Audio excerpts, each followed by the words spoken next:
Hello and welcome to a new episode of PressAToGo. Today we'll be taking a look at a bit of an older game than last time, but something I still quite enjoyed whilst I was growing up. Today we'll be looking at the GameCube hit, Billy Hatcher and the Giant Egg. Billy Hatcher and the Giant Egg, developed by Sonic Team for the Nintendo GameCube, released in October of 2003 to above average reviews. Ever since then, Billy has sadly been relegated to the role of supporting cast in several Sega sports titles and given the luxury of having his own egg-based car in Sonic and Sega All-Stars Racing. It's a sad fact that Billy was the only reason I ever got that game. But with Smash 5 just around the corner, perhaps it's time we revisited this extraordinary little hero. The game features our titular hero being summoned to the world of Morningland, in which he must, unsurprisingly, restore morning to the land after it's been shrouded in darkness by the villainous Dark Raven. To do this, he is bestowed the legendary chicken suit, which allows him the power to roll eggs and hatch them by rolling them over fruits to make them grow. With this ability in tow, Billy must travel between the game's vibrant 6 worlds to retrieve the Golden Egg McGuffin. Golden Egg McMuffin, residing within each world. The game's worlds consist of your usual elemental environments: grass, water, fire, ice, circus, and desert. The game breaks down into having an initial 5 levels within each world.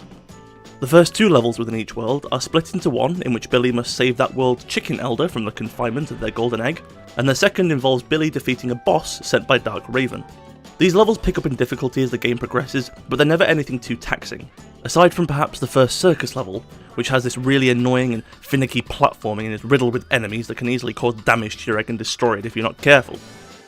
It's worth noting that Billy's eggs can withstand up to 2 hits from an enemy, but will crack on the 3rd hit, completely undoing any progress you'd made to getting it ready to hatch. The golden eggs, however, can't take any damage and will instantly crack as soon as they do. This does demand that you be more cautious with the eggs, but can result in some seemingly unfair losses. Each world has an extra 3 unlockable stages, one for each of Billy's pals, Rolly Roll, Chick Poacher, and Bantam Scrambled, who are each in turn unlocked in their own levels, in which Billy must prevent them from being blown up in a 5-minute time limit. The levels within each world do feature some overlap between each ones. Some of these include having to defeat 100 enemies, race a character, or collect X amount of blue coins in a certain time. Whilst these are varying levels of fun, it does feel a little lazy to redo each one in the new worlds. Apart from the racing ones, because they're very reminiscent of the race with Koopa the Quick from Super Mario 64, and that's a very good level. Also, I don't think there's any gameplay difference between each character, so they're effectively just reskins of Billy. It would have been a nice touch if you could play as any of them outside of their own levels once they've been unlocked, because everybody knows this game should have been Rolly Roll's Giant Egg Race. That's fine. I don't have to be your friend. I don't have to be your friend to win this show. This is not Billy Hatcher's best friend race, Sherlock.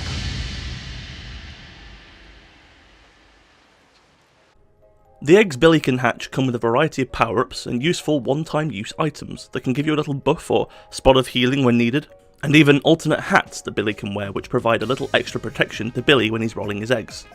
By far, my favourite aspect of the power-ups comes in the form of all the little animal partners you can hatch. As somebody who grew up with a huge love for Pokemon, giving me any little creatures to collect in a game was a great hook to get me exploring more. The design for the creatures is a bit hit and miss, but they all get their own names and a little bit of flavour text to give them a little more charm. My personal favourite is Richie, the little seal ice hedgehog guy, because he's adorable and his little handkerchief is precious. The pets either split into companions who follow you around and can fire out an elemental attack with a hit of the X button, or they can be larger creatures that you're able to ride and traverse the levels in ways you've been unable to previously. Perhaps the most interesting is Kaboot, the shark who lets you ride on his back across the water in Pirates Bay. This just opens up the level a lot more. Whilst there isn't much to do in the water, it just enables another level of exploration that works really nicely in this colourful little romp. In regards to the actual gameplay itself, Billy Hatcher is quite a mixed bag. When the game works, it's a lot of fun and it's really quite a charming platformer, especially the incredibly wholesome level in which you just need to build a snowman. Though, he can end up looking a little funky if you get the angle wrong. On the flip side, however, there are several points of platforming which require you to use Billy's ground pound to lift him and his egg onto a ledge. However, the collision for these can be really quite unforgiving at times, resulting in you managing to get the egg to where it needs to be, but Billy just falls off. Combat really isn't too deep, You just run over monsters with your egg when they're not in their attack animation, and you can deal more damage to enemies depending on how big your egg is. It proves quite useful just to run around with a full-sized egg, just to steamroll anything that gets in the way. As you may have caught on earlier, I did mention Smash 5, and that's only because if there was any character I'd love to see in it, it'd have to be Billy. His moveset in the game does make manoeuvring around the levels quite rewarding when you nail it down, and I think there's elements that could cross over into a Smash character too. He can throw his egg out in front of him, throw it on the ground pound with it, and dash it around to crush opponents. Even if your egg got bigger, there's the more damage you did to enemies, and you could hatch it to get one of the animal companions that could then do their signature elemental moves. It's definitely a complete fantasy, especially since he's only been seen in Sega-based mascot fests. I just think it'd be fun for this silly game to get represented in some way. Also, then we can get Billy Hatcher 2 for Switch, that is actually really, really good and all my dreams will come true. Originally, I didn't intend to talk about the ending of this game. Thought it might be nice to leave something for you if you ever go to experience this for yourself. But I'm sorry, there are just some things that need to be talked about.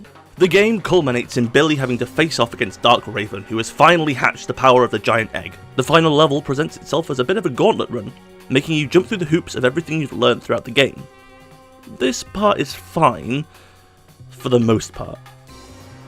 There are some awful moments of platforming which aren't exactly uncommon throughout the game, like one moment where you have to jump off this narrow platform to a switch. Everything plays against you. The camera's set at a weird angle so it's hard for you to line yourself up without stopping, and even when you do, there are parts of the floor that just trap you in place, or in some cases Billy just drops off his egg altogether. But once you get past this level, you're onto the real problem of this ending. Dark Raven himself. This boss fight, it ultimately doesn't boil down to being anything really taxing, but it's more a case of the mechanics completely working against you. In the first phase, Dark Raven throws out these pools of purple goo which you need to roll around with your egg to clean it up.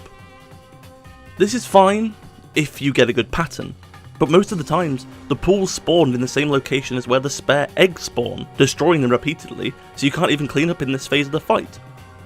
After this phase, Dark Raven takes his shadow form, in which you must catch the balls of darkness he throws at you, turn them into balls of light, and damage him with them.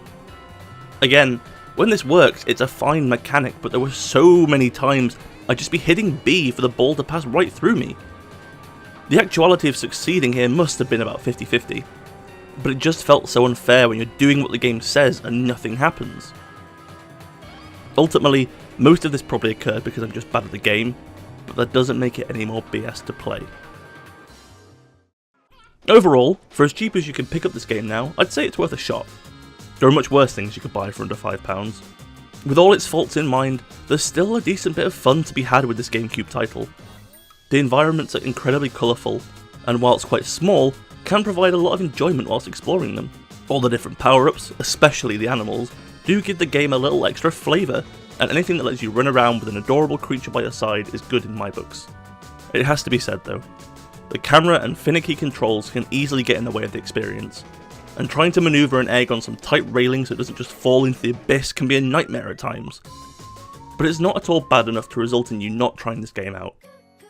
If you get the chance to, I recommend giving Billy Hatcher a try, even if it's just for the catchy theme tune that's going to be stuck in your head for years to come. Thank you so very much for watching. If you've enjoyed today's video, make sure to like and subscribe, and leave me a comment telling me about your favourite GameCube title. You can follow me on Instagram and Twitter at PressAToGo to keep up with all the latest updates. Until then, I'll catch you sunny side up next time.